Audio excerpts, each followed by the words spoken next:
Mana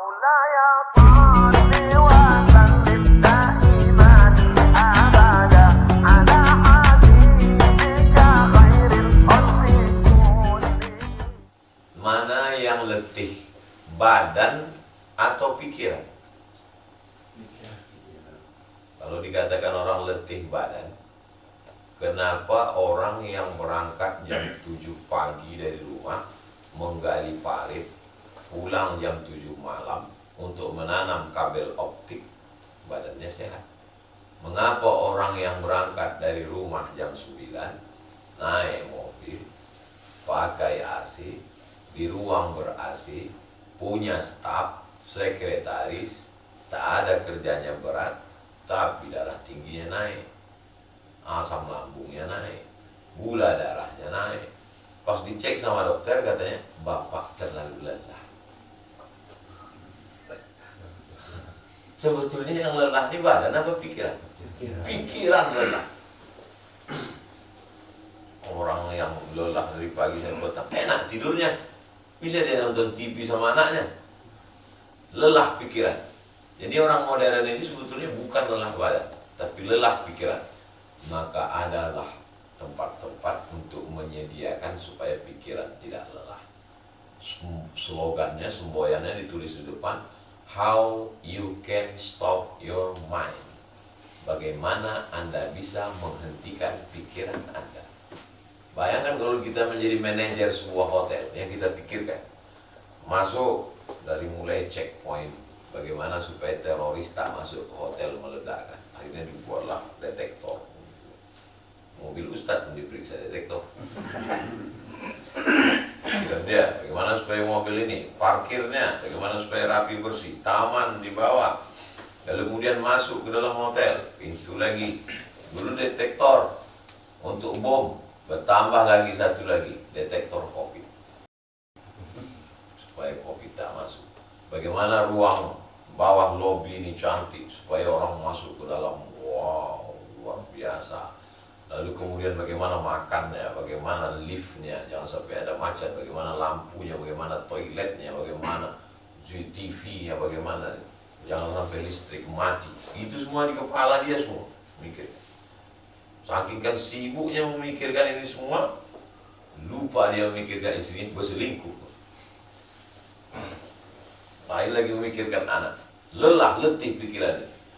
Akhirnya tumbuhlah rumah-rumah spiritual. Di kota-kota besar metropolitan, tumbuh rumah spiritual. Tidak agama. Pada semua agama bebas untuk ikut. Ini untuk menenangkan pikiran. Begitu masuk ke dalam, pejamkan mata, tarik nafas, hembuskan nafas, hirup aroma terapi. Bagaimana saudara peserta? Tenang semuanya? Tenang. Balik ke rumah kacau tadi. Rumah-rumah spiritual.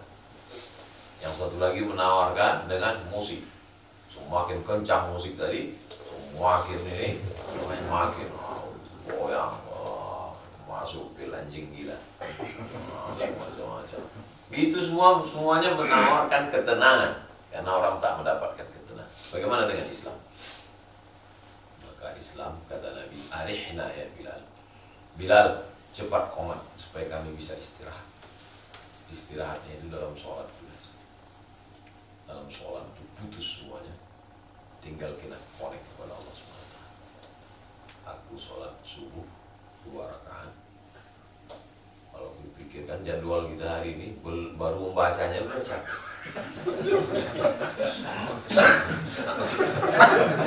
Belum lagi jumpa itu datang ini mengawal ibu-ibu, dia lagi dikawal ibu, ini datang pula anak gadis, dikawal ini datang pula nenek. Tapi kita lelah. Allah, istirahatkan kami Bilal. Cepat qomat nih Bilal. Dengan istirahatnya pikiran itu di dalam sholat. Sujud itulah paling nikmat. Sujud itulah paling nikmat. Kadang sengaja pendek ayat itu kita baca biar cepat sujud. Cuma nikmatnya sujud tak tahu. Macam kita makan tadi malam lah. Sampai Sohibul Bait yang memasakkan nasi itu bertanya, enak nasi ini Pak Ustaz?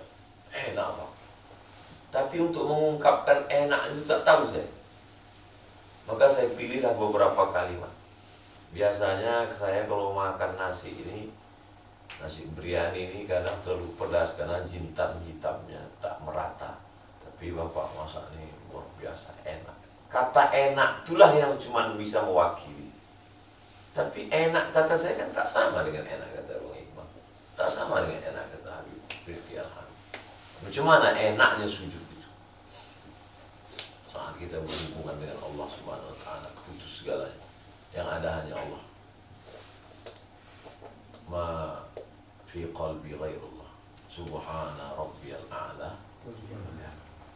Tak ada yang paling suci. Aku tak suci. Subhana, engkau yang suci. Rabb, engkau yang mengatur aku. Engkau yang mengasih aku rezeki. Engkau yang menghidupkan aku. A'la, engkau yang paling tinggi. Wa bihamdi, engkau yang terpuji. Tak ada yang lebih daripada itu. Puncak daripada kenikmatan tenangnya hidup adalah waktu sujud. Makanya Nabi itu sujudnya lama sekali waktu sholat tahajud. Walaupun kalau kita jadi imam paling banyak 12 kali tasbih. Subhana rabbiyal a'la wa bihamdihi, subhana rabbiyal a'la wa bihamdihi, subhana rabbiyal a'la wa bihamdihi. Masing-masing kita ini tak sama di mana letak ketenangannya. Ada ketika sholat sunat, makanya ada sebagian orang itu sholat sunatnya banyak. Ada ketika berselawat. Maka kalau kita ikut majelis Habaib itu penekanan lebih banyak pada sholawat. Sholawat Barzanji, sholawat Burda, sholawat Diba, sholawat Sibtud Duror, sholawat macam-macam sholawat banyak, majelis-majelis sholawat dipukulkan duf, hadrah. Nah, itu sesungguhnya dengan bersolawat itu macam makanan batin. Tapi ada pula orang-orang tarekat pada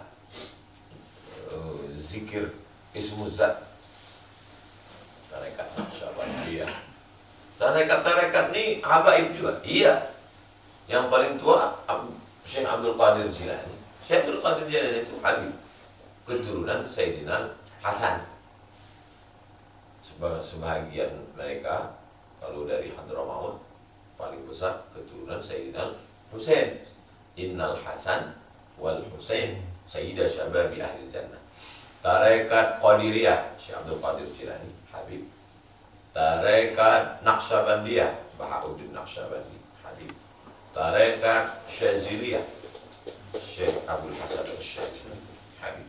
Tarekat Rifa'iyah Ahmad Al-Rifa'i habib. Tarekat Ahmadiyah Sayyidi Ahmadil Badawi habib. Jadi membuktikan kebenaran sabda Nabi, kata Nabi, taraktu fikum amraini, kutinggalkan kamu dua. Sama satu bihima, kalau kamu pegang yang dua ini, lam tadillu abada, kamu tak sesat. Kitab Allah Al-Quran wa itrati ahli baiti, Sahih Muslim. Keturunanku, kata Nabi. Itu dah maksud. Jadi ada orang, saya ikut majelis Habib ini, majelis dapatnya ketenangan, ngaji, majelis ilmu, habis itu diselingi dengan sholawat, tenang. Tapi ada majelis tarekat. Di tarekat itu apa sebetulnya dicari orang? Oh, saya ikut tarekat ini mau kebal. Saya ikut tarekat ini mau cuma mau kebal. Bagus jadi dukun. Yang mau dicarinya itu adalah ketenangan hatinya melalui zikir. Metodenya macam-macam. Mengambil tarekat Naqsyabandiyah, habis itu dia usul, habis itu ada amalan wajibnya. Ini semua tak lain dah bukan adalah untuk menguatkan hatinya, untuk menguatkan pikirannya. Di sini atau di sini Pak Ustaz? Kata guru kami di sini, kata guru kami di sini. Berawal dari sini, baru dia naik macam darah dari jantung baru naik darah itu ke otak, dari otak ini baru kemudian ke mata, ke telinga, ke tangan, ke kaki. lancar aliran darah ini ke tangan ke kaki, stroke ringan, pecah pembuluh darah. Nah, jadi kalau ikhtilaf antara orang mengatakan di sini ala fil jasadi mudghah, dalam badannya ada segumpal. Idza salahat salahal jasadu kullu, kalau yang segumpal ini baik, maka yang lain ikut menjadi baik. Dari darah di jantung nih berdetak, berdegup, menyembur naik ke otak, masuk otak ke oksigen, menyebar ke mata, menyebar ke tangan, menyebar ke kaki. Itulah maka bergerak. Itu filosofi, itu simbol. Apakah yang dimaksudnya yang darah yang mengalir secara fisik itu? Secara batin yang dikirimkan Allah Subhanahu wa Ta'ala ke dalam tubuh manusia. Dokter pun tak bisa menjawab. Kenapa kita hidup? Kata dokter, kita hidup karena jantung berdetak.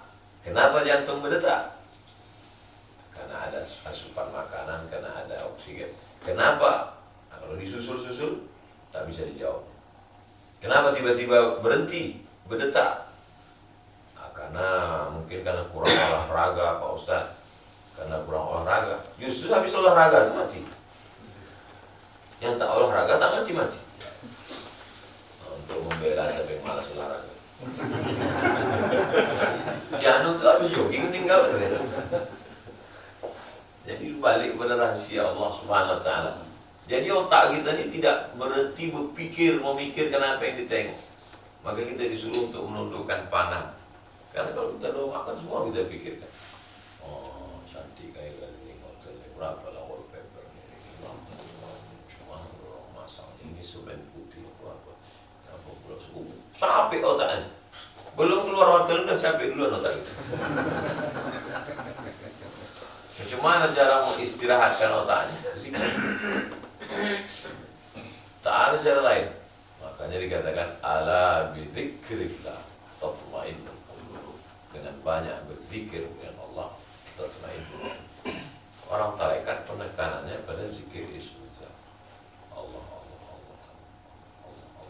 diwajibkan. Berapa kali saya satu hari 5.000. Itu kalau mengambil baiat tarekat Naqsabandiyah 5.000 kali sehari. Allah. Semoga petik tasbih itu cepat. Tak berbunyi, tak bersuara lagi. Kalau antum ambil baiat zikir Naqsabandiyah ke hari ini kita ke Besilang. Kita ambil sama Syekh Sigmal. Mungkin tidak sekarang karena sibuk, karena acara nanti tak minggu depan kapan pergi sama Iqbal ambil. Tapi kami sama Habib Fulan kemarin mengambil ijazah zikir sholawat katanya. Yang satu sholawat, yang satu Allah, yang satu tarikat lain la ilaha illallah, yang satu pakai jahar, yang satu pakai sir. Kalau Qadiriyah jahar, la ilaha illallah, la ilaha illallah, jahar. Kalau Naqsabandiyah sir, tak berbunyi, tak bersuara, tak bersuara, lidah tak bergerak. Bagaimana ketika berjalan kita kemana, zikirnya tak putus. Jadi Allah SWT ala bizikrillah, dengan banyak berzikir dengan Allah tatma'innul qulub, hati menjadi tenang, hati menjadi tenang, pikiran menjadi tenang, hati tenang, pikiran tenang. Itu yang dicari orang hidup. Oh, nanti nampaknya kalau pakai mobil tenang nih, kata orang pakai motor. Udah pakai mobil makin tak tenang, bensinnya makin mahal. Lagi udah naik sekarang. Nanti kalau mobil nih mereknya ini nampaknya makin tenang ini, makin tak tenang. Kenapa? Backslide. Yang ini kemarin solar. Oh, nampaknya kalau pakai solar tak tenang. Saya kalau pakai solar nih makin tak tenang, antriannya panjang. Tak pula bisa isi full. Jadi kalau hidup ini tak pernah tenang. Nanti nampaknya kalau udah nikah ini tenang. Begitu nikah tak tenang. Ditanya orang kapan punya anak. Orang nanti nampaknya kalau punya anak tenang, kita juga tenang. Masa anaknya 3 perempuan semua? Akhirnya gimana? Oh, nampaknya kalau udah punya anak tenang, tanya, udah nikah lagi? Berani, cemen gitu. Namanya capak, cari perkara. Hidup ini tidak ada tenangnya hidup. Yang tenang itu siapa? Zikir. Orang berzikir tetap. Balikannya semuanya kepada Allah. Innalillahi wa inna ilaihi raji'un.